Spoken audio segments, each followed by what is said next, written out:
안녕하세요. 요즘 트럼프 대통령이 자동차 관세를 높인다는 말 들어보셨죠?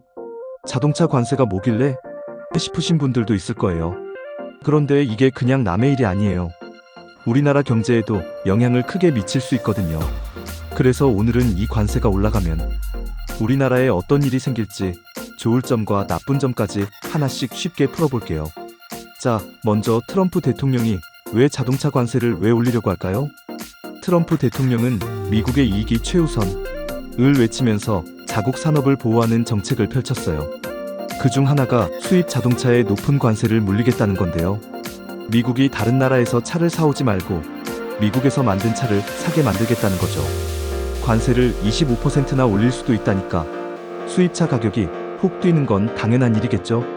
근데 문제는 우리나라가 자동차를 정말 많이 수출하는 나라라는 거예요. 미국 시장에서도 현대차, 기아차가 꽤 인기가 많잖아요.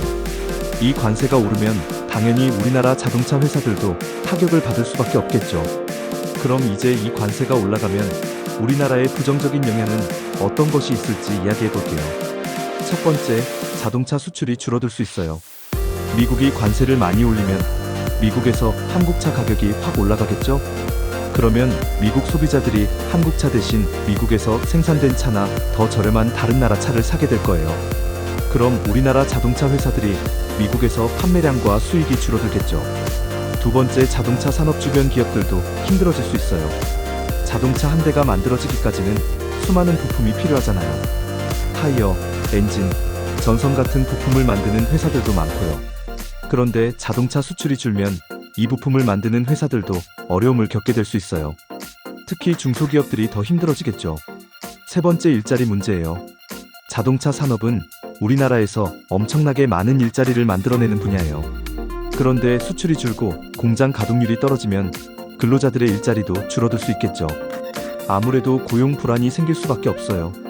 이쯤 되면 아니, 좋은 점은 하나도 없잖아? 하고 궁금하실 수 있어요. 그런데 사실 이런 위기 속에서도 긍정적인 가능성은 있어요. 첫 번째, 현지 생산 확대의 기회예요. 관세를 피하려면 우리 자동차 회사들이 미국 현지에서 차를 더 많이 생산하는 방법이 있어요. 실제로 현대차랑 기아는 이미 미국에 공장이 있거든요. 여기서 생산량을 늘리면 미국 소비자들이 여전히 한국차를 사주면서도 관세 부담은 줄일 수 있겠죠. 그리고 미국에서 고용을 늘리면 오히려 현지 시장에서 신뢰도도 올라갈 수 있어요. 두 번째, 고급화 전략을 강화할 수 있다는 점이에요.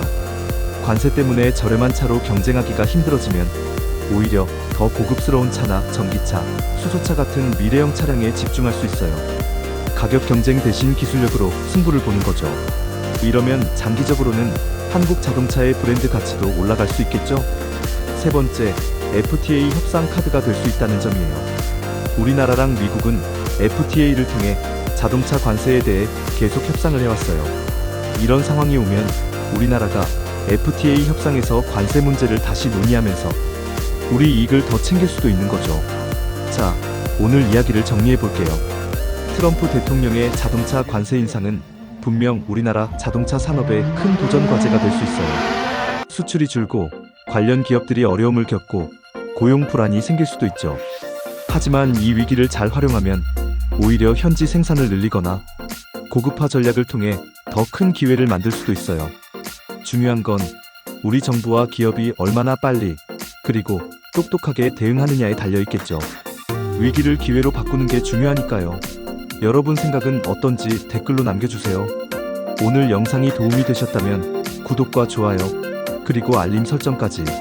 그럼 다음 영상에서 또 만나요. 감사합니다.